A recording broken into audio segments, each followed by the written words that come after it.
CM Revanth రెడ్డితో AICC రాష్ట్ర వ్యవహారాల ఇన్ఛార్జ్ మీనాక్షి నటరాజన్ సమావేశమయ్యారు.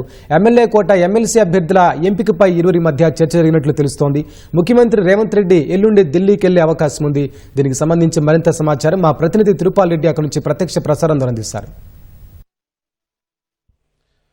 వెంకటేష్, కొద్దిసేపటి కిందటే ముఖ్యమంత్రి రేవంత్ రెడ్డితో రాష్ట్ర వ్యవహారాల ఇన్ఛార్జి పిసిసి అధ్యక్షుడు మహేష్ కుమార్ గౌడ్, ఉప ముఖ్యమంత్రి బట్టి విక్రమార్క, అదేవిధంగా నీటిపారుదల శాఖ మంత్రి ఉత్తమ్ కుమార్ రెడ్డి ఇలా 5 మంది కూడా సమావేశమయ్యారు. ఎమ్మెల్యే కోట ఎమ్మెల్సీ అభ్యర్థుల ఎంపికకు సంబంధించి దాదాపు గంటకు పైగా వీళ్ళు సమావేశం జరిగినట్టుగా మనకు సమాచారం ఉన్నది.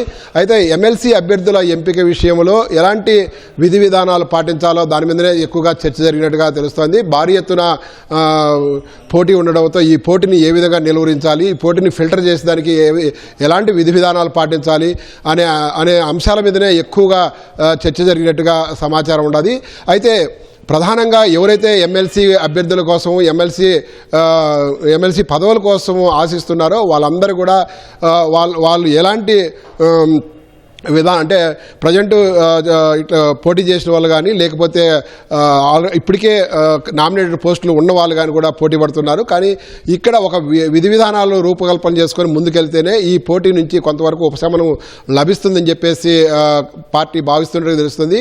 అందులో భాగంగానే ఈ గంట పాటు చర్చ జరిగినట్టుగా తెలుస్తుంది. కాంగ్రెస్ పార్టీకి లాయల్గా ఉండి పనిచేసిన వాళ్ళకి అవకాశం ఇవ్వాలని చెప్పేసి పార్టీ భావిస్తున్నట్టుగా తెలుస్తుంది. మొత్తం మీద 5 ఎమ్మెల్సీ స్థానాలు ఈ నెల 29వ తేదీకి ఖాళీ ఏర్పడుతున్నాయి. ఈ 5ంటిలో ఒక ఎమ్మెల్సీ మాత్రము బీఆర్ఎస్కు పోతుంది. మిగిలిన 4 ఎమ్మెల్సీలు కాంగ్రెస్ పార్టీకి రానున్నాయి. ఈ 4 ఎమ్మెల్సీలకు సంబంధించి అభ్యర్థుల ఎంపిక చేయాల్సి ఉంది. ఇందుకు సంబంధించి ఇప్పటికే వివిధ సామాజిక వర్గాల నుంచి పెద్ద ఎత్తున దరఖాస్తులు పిసిసి అధ్యక్షుడికి చేరాయి. అదేవిధంగా రాష్ట్ర వ్యవహారాల ఇన్ఛార్జి మీనాక్షి నటరాజన్ కూడా అందుబాటులో ఉండడంతో ఆమెను కలిసేదానికి కూడా ఇటు గాంధీ భవన్కు కూడా పెద్ద సంఖ్యలో నాయకులు తరలి వస్తున్నారు.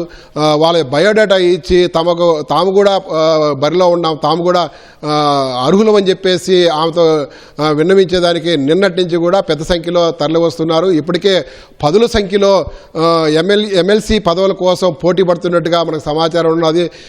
గత 2 రోజులుగా కూడా పెద్ద సంఖ్యలో దరఖాస్తులు అందిస్తున్నారు. తాము కూడా బరిలో ఉన్నాం, తమ పేరును కూడా పరిశీలించాలని చెప్పేసి కోరుతున్నట్టుగా తెలుస్తుంది. ఈ నేపథ్యంలో ఈవేళ బ్రేక్ఫాస్ట్ మీటింగ్ ముఖ్యమంత్రి నివాసంలో జూబ్లీహిల్స్లో జరిగింది. దాదాపు గంట పాటు జరిగినట్టుగా తెలుస్తోంది. ప్రధానంగా మనం తీసుకున్నట్లయితే రాష్ట్రంలో ఎలాంటి నిర్ణయాలు తీసుకోవాలన్నా ఒక కోర్ కమిటీ ఉంటుంది. ఆ కోర్ కమిటీలో ముఖ్యమంత్రి, పిసిసి అధ్యక్షుడు, ఉప ముఖ్యమంత్రి, రాష్ట్ర వ్యవహారాల ఇన్ఛార్జి, అదేవిధంగా సీనియర్ మోస్ట్ నాయకుడు, అదేవిధంగా మాజీ పిసిసి అధ్యక్షుడు ఉత్తమ్ కుమార్ రెడ్డి, వీళ్ళు 5 మంది ఒక కోర్ కమిటీ. ఈ కోర్ కమిటీలో చర్చించిన తర్వాత నిర్ణయం తీసుకున్న తర్వాతనే ఏదైనా జాబితా ఏఐసీసీకి చేరుతుంది. ఏఐసీసీలో కూడా చర్చించిన తర్వాత ఫైనల్గా నిర్ణయం తీసుకుంటారు. అందులో భాగంగా అంటే ఎమ్మెల్యే కోట ఎమ్మెల్సీకి సంబంధించి ఇప్పటికే నోటిఫికేషన్ కూడా జారీ అయింది. 3వ తేదీ నుంచి నామినేషన్ల ప్రక్రియ కూడా మొదలైంది. కాబట్టి 10వ తేదీకి నామినేషన్లు గడువు కూడా ముగియనున్నది. అంటే ఈ లోపలనే అభ్యర్థులను ఎంపిక చేయాలి, అదేవిధంగా నామినేషన్లు కూడా వేపించాలి. కాబట్టి అందులో భాగంగానే ముఖ్యమంత్రి ఢిల్లీ నుంచి వచ్చిన తర్వాత ఈవేళ ఉదయమే బ్రేక్ఫాస్ట్ మీటింగ్ కోసం వీళ్ళందరూ కూర్చున్నారు. గంట పాటు చర్చించారు. విధి విధానాల మీద చర్చించినట్టు తెలిసింది. ఆ విధి విధానాల మీద కూడా ఒక నిర్ణయానికి వచ్చినట్టుగా సమాచారం లేదు. దీని మీద మరొకసారి కూర్చొని చర్చించాల్సిన అవసరం ఉండదని అభిప్రాయపడినట్టుగా తెలుస్తోంది. అంటే ఎవరైతే గతంలో ఎమ్మెల్యేకి కానీ ఎంపీకి కానీ పోటీ చేసి ఓడిన వాళ్లకు తిరిగి ఎమ్మెల్సీలో స్థానం కల్పించకూడదని ఒక నిబంధన పెట్టుకున్నట్టుగా తెలుస్తోంది. అదేవిధంగా బయట నుంచి వచ్చిన వాళ్లకు విధి లేని పరిస్థితుల్లో ఏఐసీసీ ఏదైనా హామీ ఇస్తే తప్పక, లేదంటే వాళ్ళకి ఎవరికి కూడా ఎమ్మెల్సీ పదవి ఇవ్వకూడదని చెప్పేసి కూడా మరొక నిబంధన ఉన్నట్టుగా తెలుస్తోంది. అదేవిధంగా సిపిఐకి సంబంధించి ఎన్నికల ముందు పొత్తు పెట్టుకున్నారు. ఆ పొత్తులో భాగంగా మాకు ఒక ఎమ్మెల్సీ స్థానం కావాలని చెప్పేసి 2 రోజుల కిందట పిసిసి అధ్యక్షుడిని సిపిఐ ఎమ్మెల్యేతో పాటు ఆ రాష్ట్ర కార్యదర్శి కూడా పిసిసి అధ్యక్షుడు మహేష్ కుమార్ గౌడ్ను కలిసి తమకు ఒక ఎమ్మెల్సీ ఇవ్వాలని చెప్పేసి విజ్ఞప్తి చేశారు. ఆ విజ్ఞప్తిని ఏఐసిసి దృష్టికి తీసుకెళ్లి నిర్ణయం తీసుకుంటామని చెప్పేసి హామీ ఇచ్చినట్టుగా తెలుస్తుంది. అయితే ఈ విషయం కూడా ఇక్కడ ఈవేళ కూర్చున్న ఈ సమావేశంలో చర్చకు వచ్చినట్టుగా మనకు సమాచారం ఉన్నది. అయితే అన్ని అంశాల మీద కూలంకుషంగా చర్చించిన తర్వాత ఎలాంటి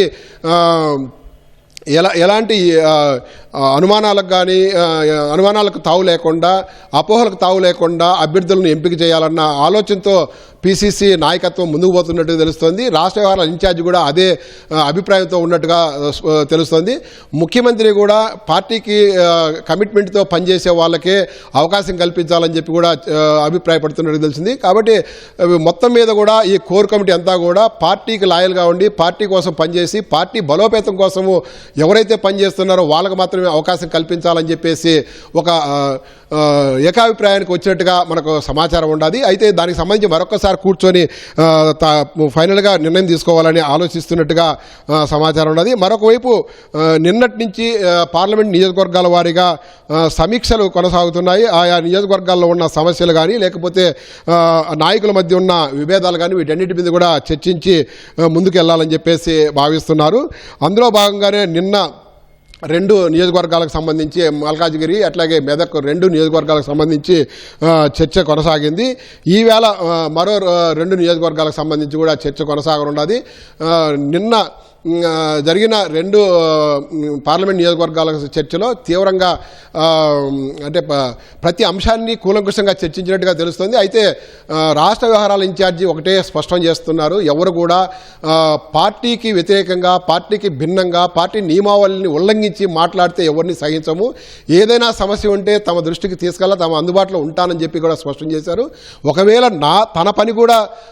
తన పనితీరు కూడా బాగలేదనుకుంటే కూడా ఏఐసిసికి ఫిర్యాదు చేయొచ్చు అని చెప్పి స్పష్టం చేస్తున్నారు. కానీ బయట మీడియాకు కానీ లేకపోతే బహిరంగంగా వ్యాఖ్యలు చేసినట్లయితే కూడా ఎంతటి వారినైనా కానీ వారిపైన చర్య తీసుకోవాల్సి వస్తుందని చెప్పి కూడా హెచ్చరించినట్టుగా తెలుస్తుంది. మరొక వైపు ప్రభుత్వం ఏదైతే అమలు చేస్తుందో సంక్షేమ అభివృద్ధి కార్యక్రమాలకు సంబంధించి కూడా గడప గడపకు తీసుకుపోవాలని చెప్పేసి స్పష్టం చేశారు. ఇందుకోసం మండల స్థాయి, నియోజకవర్గ స్థాయి, జిల్లా స్థాయి కమిటీలు ఏర్పాటు చేసుకొని ప్రతి కార్యక్రమాన్ని కూడా మనం ప్రతి గడపకు తీసుకెళ్ళినట్లయితే కూడా పార్టీ బలోపేతం అయ్యేదానికి స్కోప్ ఉంటుంది. వచ్చే 4 ఏళ్లకు ఇప్పటి నుంచే మనము ప్రణాళికలు సిద్ధం చేసుకొని కార్యాచరణతో ముందుకు వెళ్ళాలని చెప్పేసి కూడా ఆమె స్పష్టం చేసినట్టుగా తెలుస్తుంది. అదేవిధంగా నియోజకవర్గాల వారిగా కానీ మండలాల వారిగా కానీ జిల్లాల వారిగా కానీ నాయకుల మధ్య అనైక్యత ఉంటే కూడా పార్టీ బలోపేతం కావడానికి ఇబ్బందికర పరిస్థితులు ఏర్పడతాయని చెప్పి కూడా హెచ్చరించినట్టుగా తెలుస్తుంది. బయట నుంచి వచ్చిన వాళ్ళతో కూడా కలిసిమెలిసి అందరూ కలిసికట్టుగా ముందుకు పోవాలని చెప్పేసి స్పష్టం చేశారని చెప్పి కూడా తెలుస్తుంది. మరొకవైపు ఎవరైతే బయట నుంచి వచ్చారో వాళ్ళకి ఇప్పటికిప్పట్లో పదవులు ఏవి ఉండవని కూడా స్పష్టం చేసినట్టుగా సమాచారము. అయితే ఎవరైతే పార్టీ కోసం గత 10 ఏళ్లుగా పనిచేస్తున్నారో వాళ్ళకు మాత్రమే పార్టీలో పదవులు ఇచ్చేదానికి అవకాశం ఉండదని చెప్తున్నారు. అదేవిధంగా డీసీసీ అధ్యక్షులకు సంబంధించి కూడా జిల్లా అధ్యక్షులుగా ఎవరైతే నియామకం కావాలనుకుంటారో వాళ్ళు కంపల్సరీగా ఖచ్చితంగా 45 సంవత్సరాలు దాటిన వాళ్ళని ఎంపిక చేయాలని ఒక నిర్ణయానికి వచ్చినట్టుగా సమాచారం ఉన్నది. వీటన్నిటి మీద కూడా ఈ 17 పార్లమెంట్ నియోజకవర్గాలకు సంబంధించి సమీక్షలు పూర్తయిన తర్వాత ఒక నిర్ణయానికి వచ్చే అవకాశం ఉండాలి. ఆయా నియోజకవర్గాల్లో ఉన్న సమస్యలు ఏంటి, వాటి పరిష్కారానికి ఎలాంటి విధానంలో ముందుకు పోవాలి తదితర అంశాలన్నింటినీ కూడా కూలంకుషంగా చర్చించుకున్న తర్వాత అసెంబ్లీ నియోజకవర్గాల వారీగా కూడా సమావేశాలు పెట్టాలని చెప్పేసి ఒక యోచనతో ఉన్నారు. దానికి సంబంధించి కూడా ముందు కార్యాచరణ ఏర్పాటు చేసుకొని ముందుకు పోయే అవకాశం కనిపిస్తుంది. Over to studio.